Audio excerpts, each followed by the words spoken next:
Hey everybody, Nick Livingston here with this week's Honeit Podcast. I'm super excited. We've been waiting to have Glenn Lindley on the show for a while now. Glenn is currently the head of TA, Director of Talent Acquisition at HighLevel, but has a really great track record leading innovative TA teams. Welcome, Glenn. Thank you for having me, Nick. And yeah, I'll start by apologizing because this has been probably 2 years of conversations about when we can actually connect. And then just before Christmas, I think I bowed on you at short notice for being unwell, unfortunately. But yeah, glad to actually get there and get face to face this time. All good. No, it's happy to have you here. And it's funny, we met about 6 years ago through a mutual connection. Lori, the head of HR at Pubmatic, who I worked with at MTV Networks Viacom, and who you worked with at Pubmatic. She was wonderful. I guess tell me a little bit more about how you fell into recruitment, maybe some of the moves you made. I know you had a really great run at Pubmatic, and then a little bit more about your role at HighLevel currently. Yeah, actually, Nick, we connected before that. So 6 years ago, we started using Honeit as a partner. Around another 3 or 4 years before that, it's probably 10 years ago, I applied for a job at Tube Mogul, and you were the hiring manager and didn't hire me. Obviously, I didn't tell Pubmatic that at the time. But so we connected on LinkedIn over 10 years ago. That's right. Oh my gosh. You saved to tell me that on the podcast. Yeah, make it awkward for everyone now. At least we're not in person. But yeah, so it's been, I think, 15, you lose count. I mean, you take out the 3 years of COVID and the blur then, and anything in my 30s is sort of definitely a bit of a blur. But I was actually an IT manager. I was running the infrastructure and IT systems for a recruitment agency. And it turned out to be a very bad move. And after about 3 months of sitting in a server room and seeing all these recruiters out on the shop floor with big smiles and ringing gongs and celebrating deals, I got chatting to the founder of the company and said, I don't think I want to be an IT manager anymore. I want to be an IT recruiter. And yeah, you have these stupid things you do when you're younger. And unfortunately, that was my crazy mistake, that I went from being an infrastructure manager working in London to being a junior recruiter at the age of about, I was probably just coming into my 30s, and made a career transition into recruitment. But actually, the 15 years that followed from that were great for me. I joined Pubmatic 11 years ago. Startup with about 300 people globally. I was the 20th person outside the US.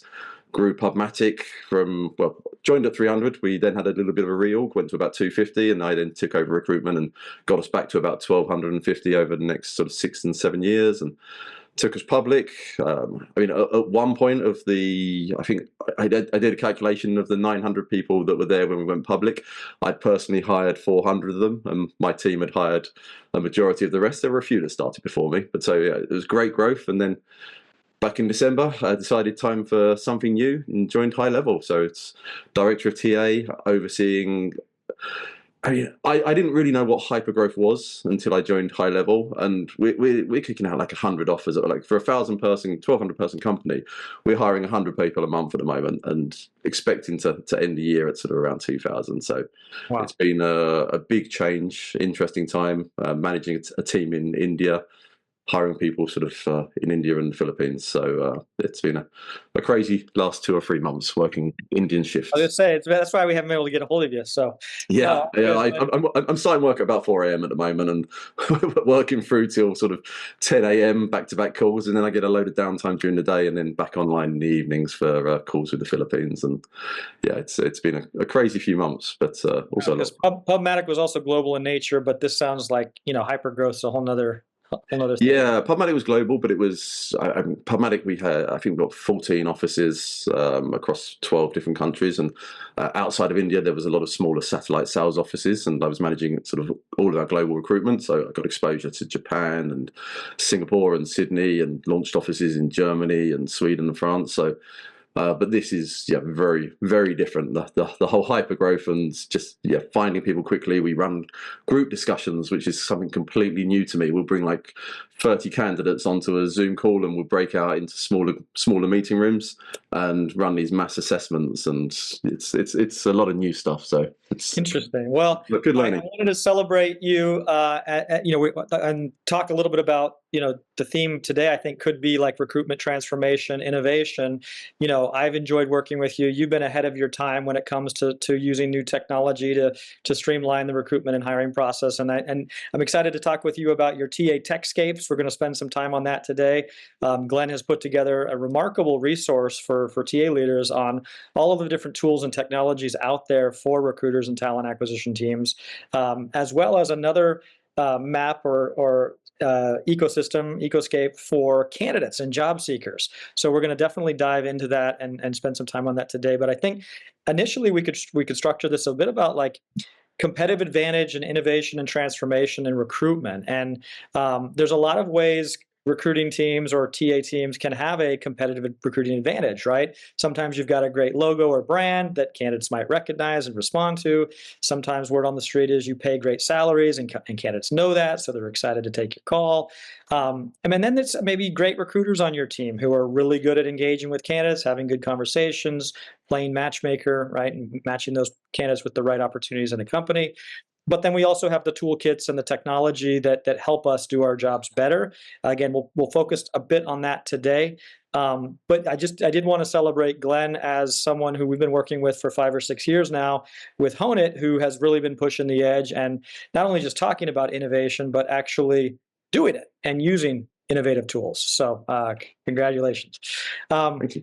Glenn, maybe we could talk a little bit about the genesis of that TA Techscape that you put together.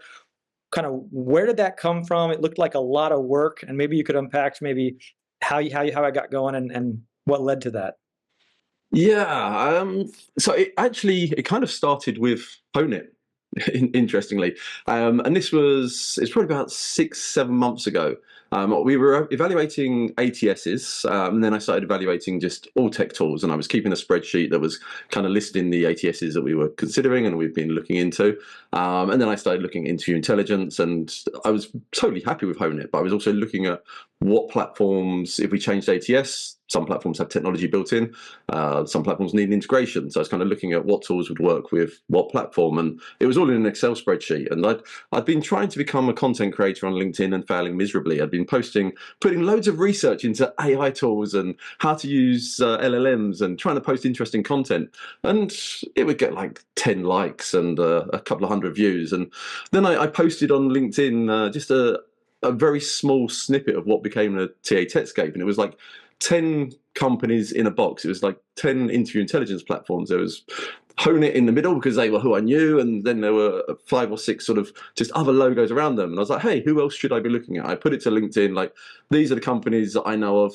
Who else is in this space? And people started talking and replying. I was like, oh, this is a lot easier than actually creating valuable content for people.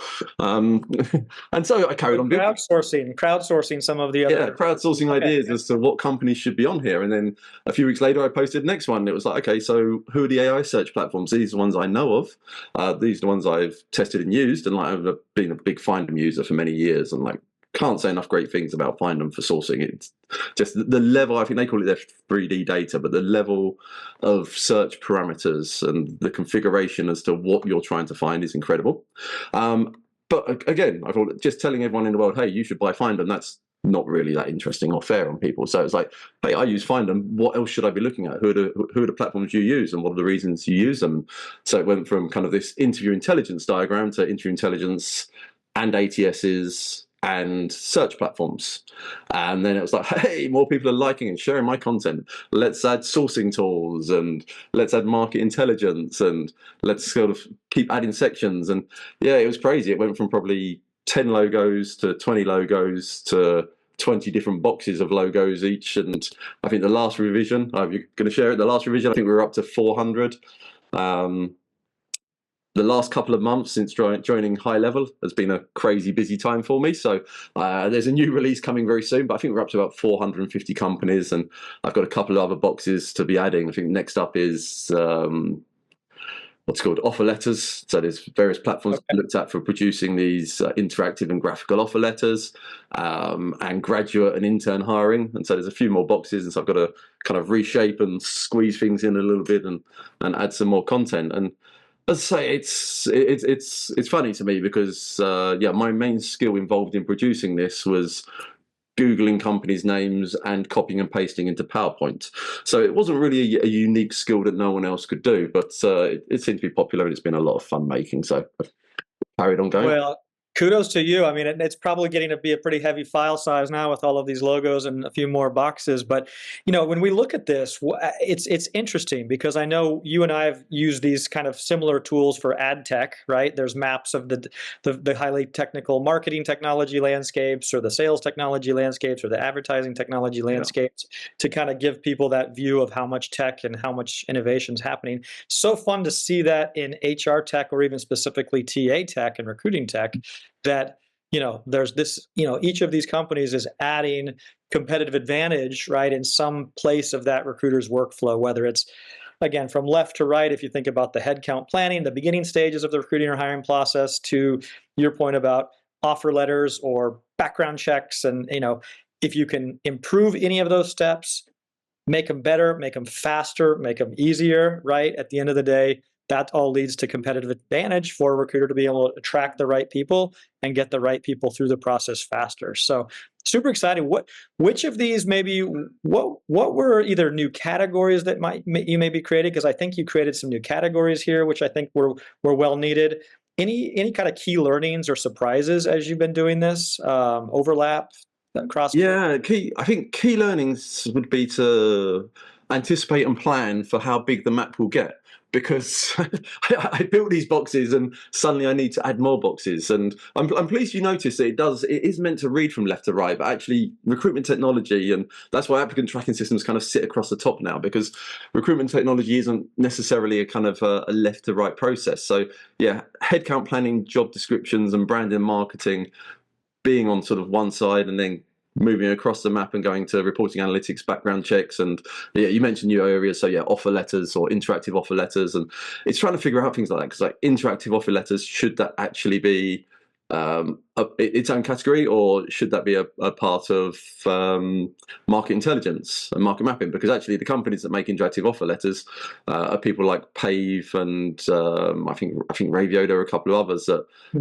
kind of, they have compensation tool or compensation platform and compensation planning, and then they take you through a process, and then they give you an offer letter at the end. So trying to figure out, and people have messaged me and said, like, hey, my company should be in another 6 boxes. And it's like, well, do you sell that platform as an individual tool, or are you actually an ATS that has lots of tools in there? And so I keep getting asked to squeeze in the same logo into more places. And there's a couple of companies that do sell an individual platform or do sell individual tools and sell them very well. But I've tried to keep it so that typically it's one category, or one logo in one category. And I think the next evolution might have to be, well, actually there are some lines blurring. Like there are some tools that will allow you to assess candidates and then automatically schedule them. So at the moment we've got candidate assessments and AI interviewing tools as one box, and then we've got scheduling as another box. But actually you can automatically, as candidates come in, they can be automatically ranked, and the top 10 automatically get put into your calendar. And so at that point, do I need to create another box that just blurs these lines as to what tech does? And one day, one big box that contains 3 or 4 key players, and so I'm not quite sure. Not sure where the evolution will lead to. Super fascinating. You're right. There's a lot of so even the compensation tool you mentioned, a lot of times compensation or planning of where are we going to pay this person, you do that at the beginning of the process. But you're right, if that tool also then helps spit out the offer letter with the equity agreements, then that's at the end of the process. It does, where do you put it on here? So fascinating. I think, are you also seeing some of this stuff kind of be considered point solutions versus workflows? I mean, I think that's, again, where it gets a little confusing, where to put the logo, if it is more of a workflow solution that helps you do this and this and this and this and this and this and this, versus something that slots in and does something really well right here. Yeah, the focus has been keeping it on sort of the point solution and where it should be in the map. And I've had a couple of people message me and talk about workflows and trying to understand how we'd fit this in. And it's kind of like, I've kind of got a day job as well. Actually, I'm trying to hire people as quickly as I can, whilst also figuring out. And I jumped on Fiverr.com a couple of weeks ago, in fact, just before Christmas it was now, and paid some guy like $50 to remake this as a PSD. I think that's my biggest learning from this whole thing. Don't build things in PowerPoint. Gotcha. buy some proper software and do it properly. So I paid this guy like $50 to rebuild it into a Photoshop file so I can actually edit and make it scalable. And he basically just screen dumped it and didn't actually do anything else. So I've got to find someone else that will do it properly for me. But yeah, I kind of think that's the biggest learning. Do it, plan from the start, use the correct tools from the start, and do it properly so that things become scalable, and you're not just shrinking things every time you want to add a new logo. So where do you think, I mean, in your research, getting to learn each of these boxes a little bit more intimately and how things fit together or piece together, are you thinking certain boxes here have, more value, more costs associated with them? Like, I'm just wondering, for a TA leader to think about, oh, I want to give my team of recruiters tools to be productive and helpful, but where do they go first? I mean, is there a way to think about how do you help a TA leader think about where to go here, or maybe where the value or the ROI sits in some of this stuff? I guess just curious to think, like, where would you point TA leaders or external recruiting leaders, either one, to in terms of innovation, efficiencies, time savings, or making more placements? Yeah, I mean, I think that as TA leaders, a lot of what we can do can be replaced by AI. And I think that AI and technology can continue to improve and continue to build AI and continue to build these tools. And a lot of these tools can already do things better than I can. Like, I've been writing job descriptions for 15 years. ChatGPT writes a better job description than me. However, the value that I then bring is taking that job description, improving the ChatGPT version, understanding it, and taking it back to a hiring manager. And if the recruiter doesn't insert themselves into the right points of the hiring process, then what we do becomes redundant. We don't add value. If all we do is ChatGPT a job description, automatically post that into an ATS that automatically puts it to a website that automatically brings in candidates that are auto-ranked, we're leaving very little room for us to add value and to keep showing the business what we can do. So that didn't actually answer your question. But you're bringing up a whole other point, right? That's my kind of point of view, is that there's so much importance in what we add to the process that can't be automated. And like, some people say recruiters are sales, some people like to argue against that, but I kind of firmly believe that I'm an advocate for my company. I understand the values and what makes the company successful and what makes a potential employee successful at the company. And that's where I add value to the process. So working with the hiring manager, so using technology in the background, but then working with the hiring manager to be the interface. And people ultimately buy from people, and people sell to people. And you as a tech provider, Nick, like, yeah, you could go out to market and you could buy the best automated SDR, and it might help with your sort of top of funnel bringing in new customers. But ultimately, those customers are not going to sign with you unless they build a relationship with you and your sales team and trust in your product. And it's the same for recruitment. We can bring in candidates, we can auto assess them, we can auto schedule them. But if they don't interface with a person that they feel comfortable asking questions to and comfortable building a relationship to, when it comes to making that offer, I believe now and for at least the next few years, hopefully, that there needs to be a recruiter that knows and loves the business, selling and managing that final close and getting the candidate across the line. So to actually answer the question, I kind of think that the starting point has to be the ATS. All this other technology is amazing, but if you don't have the right foundation in place with the right ATS, then firstly, you're going to struggle to get these other tools communicating and adding value to your process. But secondly, you're going to fail with adoption. You need an ATS in place that your team know and are comfortable working with. And you want to avoid wasting and spending additional money. It's like, if you're working with Cooler or Ashby, you're in a position where you potentially might not need a scheduling tool. And so trying to evaluate scheduling tools when you don't know what your ATS can do beforehand is obviously going to leave you spending money you might not need to spend. And yeah, if you're working with success factors, which please don't ever work with. I don't know if I can legally say that. That's my opinion, not Honeit's.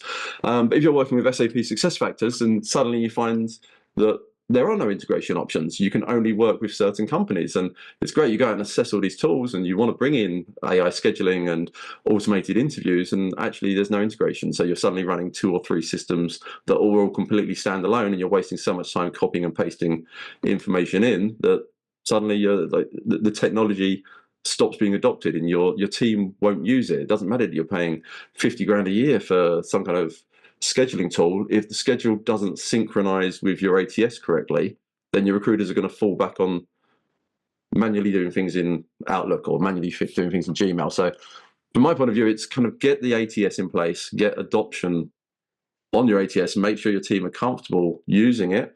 And don't do what I did. We went to Smart Recruiters 10 years ago, which I actually still think is one of the top 5 ATSs, and I'm a big fan of Smart Recruiters, but we did it on cheap and we didn't pay for any training. And so we kind of found ourselves in this position where we had this potentially great ATS and no one really knew how to use it. And it took a lot of time to upskill the team and get people using it correctly. But yeah, get the ATS in place, pay for the onboarding training, get your team certified in it, and then start assessing where your gaps are and what technology you actually need to bring in to plug any holes.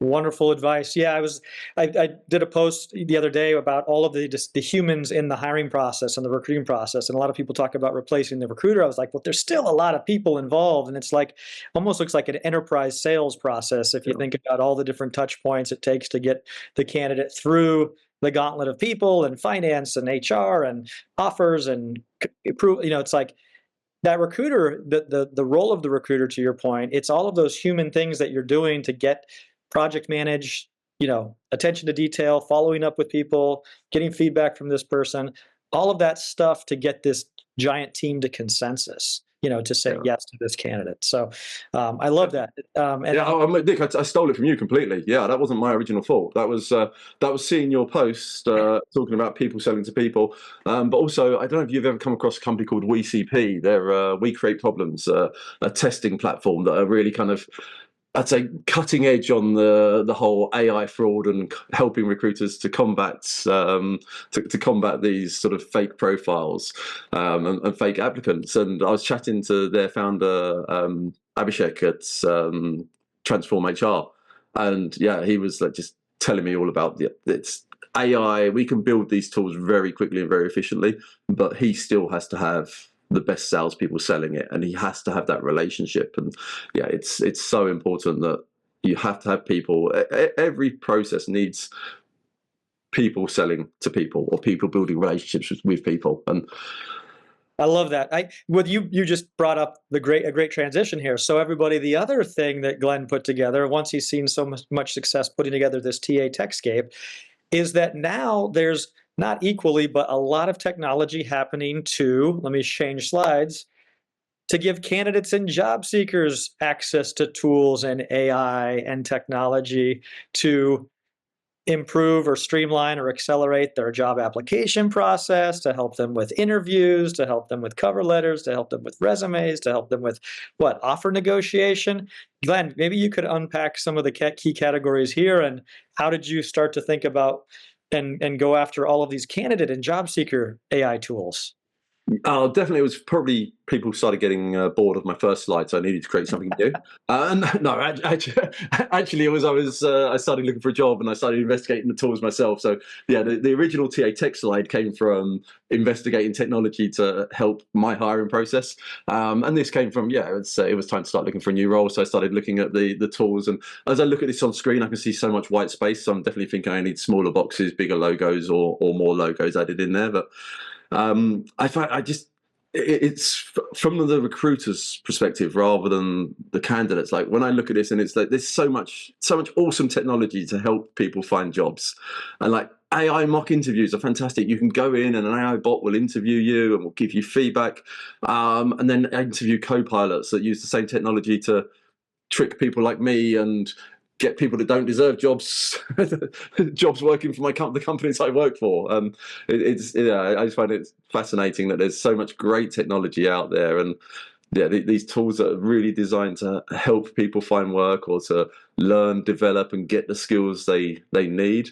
And then probably 50% of the technology is designed to trick AI bots or to produce fake resumes or to trick people on AI screens. And people keep sharing videos on LinkedIn. There was one that went around this week of a guy.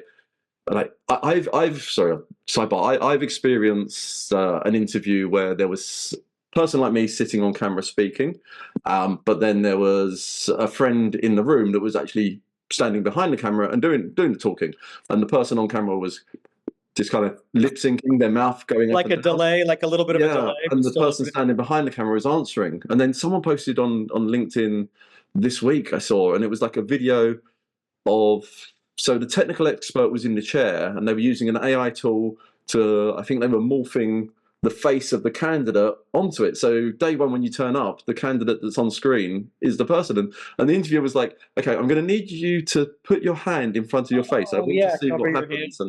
And like the candidate was like refusing to do it because he knew that the AI would lose its connection and blur. And yeah, I find it crazy the money, and I can't think who it was, but there was like, was it a $50 million investment round a few weeks ago? $2 billion valuation for a company that's been, and again, I think their value is a little bit less about some of the automation for companies, but more, they can build a candidate database at scale by having candidates interview themselves and then have going against, say, the job boards or a LinkedIn competitor potentially, right, where you now have all these candidate profiles to source and search. But yeah, very crazy times. I mean, I think thinking about all of this AI, if your hands on managing recs, we work with client very closely and consult with clients as well. And you post a remote job and you're getting thousands and thousands of applications. Why? Because there's all these application aggregators, right? And then it becomes a filtering issue.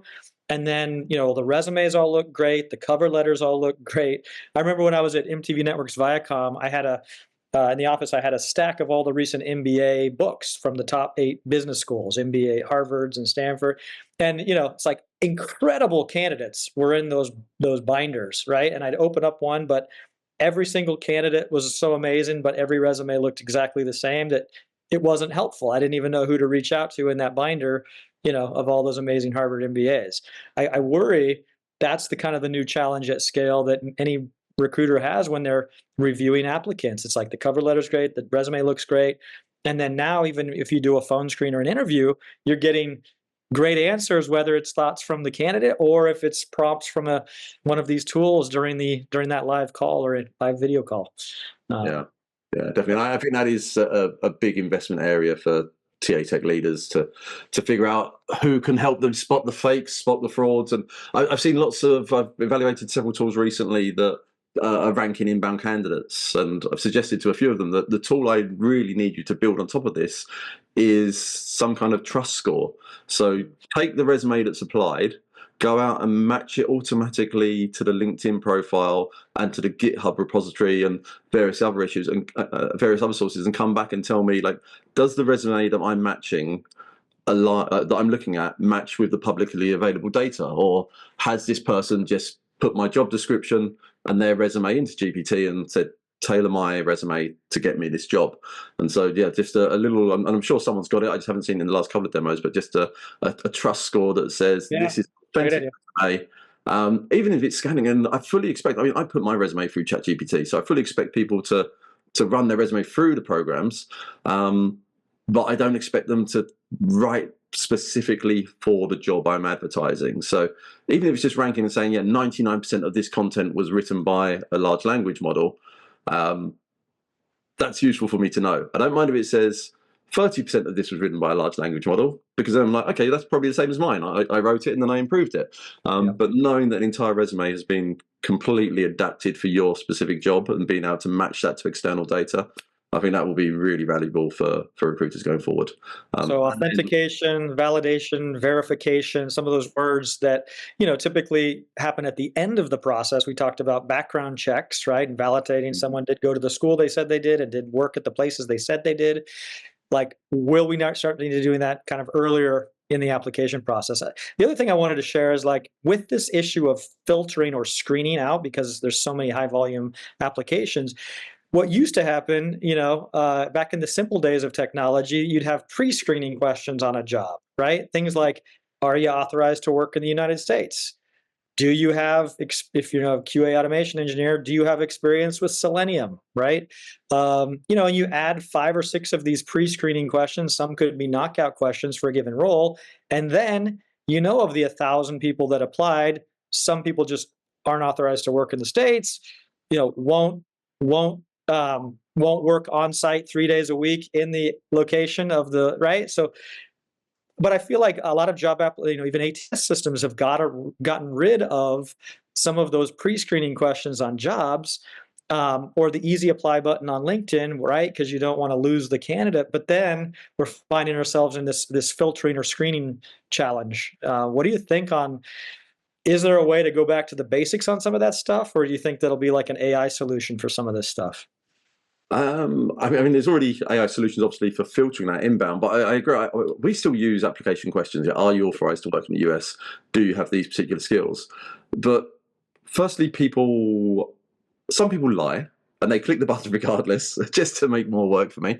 And some people think they do. It's like I'm advertising for an HR position at the moment, and we really need someone that has been in a senior HR BP role that has managed hypergrowth in India. And I added the question, have you overseen hypergrowth within the GTM function with remote employees in India? And it was probably about 70% of people clicked yes. Maybe even higher than that, because a lot of people might not bother to apply. If I saw that, I was like, that's a key requirement. There's no point in finishing the application. But a lot of people click yes. I then followed up with, at one point there was about 1,000 applicants. I did a lot of manual filtering, and then sort of filtered out people that had no mention of India or other remote roles or GTM. And I sent them a mass message just saying, hey, I see you've clicked the button that says you've managed hypergrowth in India, but it's not mentioned on your resume. Can you tell me more about that? And again, about 30-40% of people that I messaged came back with examples of what they'd done. And they were all good examples. Like the people, they hadn't lied, but they hadn't done what I was exactly asking. Yeah, they had managed growth in India, or they'd managed tech teams in India, or they'd managed hypergrowth in the Philippines, but had some experience in India. And so people read the questions, and because they want a job, they're not lying. They're just thinking, well, yeah, I've kind of got that, so I'll tick the yes button. So yeah, it's a big difference between are you leaving to work in the US, yes or no. That's very right versus a subjective question, subjective answer. But maybe that's a place, because like for some of those AI bots or some of these ways of like, hey, we want to have a quick question with you, but I don't want to conduct a 45-minute interview with you necessarily to get a little more information from you. Maybe that's a great application of some of these pre-screen bots and things like that. I think that's to be mindful of time. I thought we'd maybe transition. So we've got now job seekers using all this AI stuff, recruiters equipped with all this amazing technology, interview intelligence, AI automation tools, etc. Where does this go? Again, kind of back to the human in the process. Again, where do we as recruiters and talent acquisition partners focus our energy, get better at certain things in our jobs? Some tasks are going to be removed. Some tasks we need to get better at, and AI will help us be better at that thing. Where's the human recruiter in all of this? Just maybe to wrap it up. Yeah, like sort of discussed previously, I think the human still needs to be the kind of linchpin central point. It does change the job description and what we've historically been doing, that we need to be technology experts and we need to understand how all of these tools can integrate and work together. But our job goes more from sourcing, screening, interviewing and offering to managing a technology stack, and developing sort of our business acumen and business skills and becoming more of a business partner and a relationship builder, and then ultimately a salesperson that can articulate the value proposition of the company. And we somehow skirted over this because part of the conversation you did ask about, where the human kind of can continue to add value. And it's definitely developing those tech skills, those people skills, and those sales skills, and being able to ultimately close the candidate that the AI technology has sourced, evaluated, and scheduled for you. So definitely still a huge, important part for people, but possibly less people. Possibly less people. Where do you think, we've been assuming there's as many jobs to fill right, in terms of a lot of this, but we're also starting to see companies doing layoffs or downsizing.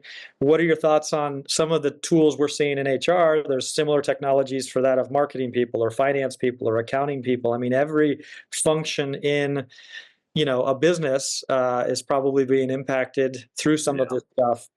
Will we have less employees? Human resources might shrink, but AI resources, and there's teams dedicated to that. The future of work, where does this kind of take us to, I think next human hire is going to be that much more important for the company, right? Because we're saying it needs to be a person versus a bot. So it's going to even need to be a better decision on who we end up investing in as a human that we bring in. Definitely, I agree. And another part from the TA perspective on that is, even though we've got all of these tools to automate and help us, and in theory you can have 1 or 2 schedulers running a system that does the job of 4 or 5 schedulers, and 1 or 2 sourcers doing a job that would have been, with technology, that would have been done by 4 or 5 sourcers. I completely lost what I was about to say just then. It was really... So efficiency. So it is going to be an efficient. We'll see that against the number of. I was going to say. So the efficiency will help a lot with the TA teams, but the big part of that is we will need less recruiters because there will be less hiring. It's like when I was at Pubmatic, typically we were hiring 100 engineers a year there. Now they only need to hire 50 engineers. So we only need half the recruiting team, and that's got nothing to do with me replacing my team with automation. It's the business replacing their teams with automation, and me then needing less recruiters to fill those roles because the company needs less people. So so regardless of all of the tech and the automation that we can do, I just think there's going to be less jobs for people, unfortunately, and that means less work for recruiters. Damn, sound so negative. I wish I hadn't said any of this. Well, no, but I think that's what we're getting. I mean, it's interesting. We're unpacking it, and I think that's what we're starting to see. But I think at the end of the day, a lot of the talk out there is that these transformations of industry or globalization, did certain things to the workforce. The Industrial Revolution did certain things to the workforce. This AI revolution is going to do certain things to the workforce. And the optimists out there that go, hey, maybe we don't have to work as much. Maybe that's great, but I'm just hoping there is enough work for everybody to be able to, afford a house and pay their bills and food and all the necessities. So let's be careful that we don't become too sort of socialist or communist live on air, Nick. But I definitely think the whole minimum wage and living wage and things that I think some of the Scandinavian countries are starting to put out, that everybody's going to need this amount of money to live because there's potentially not going to be enough work for them all. So it's that minimum income or what? Minimum income requirements and things. It's well, that's a few years off. Hopefully we can still be busy and keep hiring and keep working with people for a few more years at least. Well, Glenn, we'll end it there. But again, thank you. I think your contribution to the TA Tech with the TA Techscapes are super interesting. I know that's been really great on LinkedIn, seeing all the likes and the comments, and it's really helping you kind of position yourself as a thought leader and an innovator in the space. But again, I will go back to, thank you for also taking a bet on Honeit. You've been an innovator and an actual practitioner of transformation and innovation, and not just someone talking about it, putting together charts. And so I think let's not forget that there are TA leaders who talk about innovation and change, and then there's TA leaders and recruiting leaders who actually impact and make change and use new technology to differentiate. So I wanted to give you a shout out there. Everybody, Glenn Lindley. Glenn, where can they get a hold of you if they want to connect or download the TA Techscape? Yeah, so TA Techscape is available on a very dodgy website. I'm not a web designer. tatechscape.com. There's a link to download it. Ignore the rest of the content because there's some random buttons have appeared, and just use the PDF link that's on there to get the Techscape. I will get online and fix the whole website soon. Would love to connect. Look me up on LinkedIn. And Nick, I know we're running out of time, but I missed plugging. So I'm also doing recruitment events now in San Francisco, and we're about to expand to New York as well. So we've got several technology companies that we've been putting on events for, and bringing together TA leaders and TA practitioners to enjoy some drinks and some snacks and tacos and talk TA Tech. And yeah, we've got a few vendors that are kind of putting on drinks for us. So anyone Well, we should talk about that. We should, yeah, let's see. Definitely, yeah. Next time you're in San Francisco, we can hook up. But yeah, anyone that's made it all the way to the end of the podcast that's interested in socializing and meeting real people in real life, then look me up and come along to one of our events. All right. Thanks, Glenn. Everybody, Glenn Lindley, really appreciate the time, Glenn. Always a pleasure. Thanks for joining. Thank you, Nick. Cheers. Bye.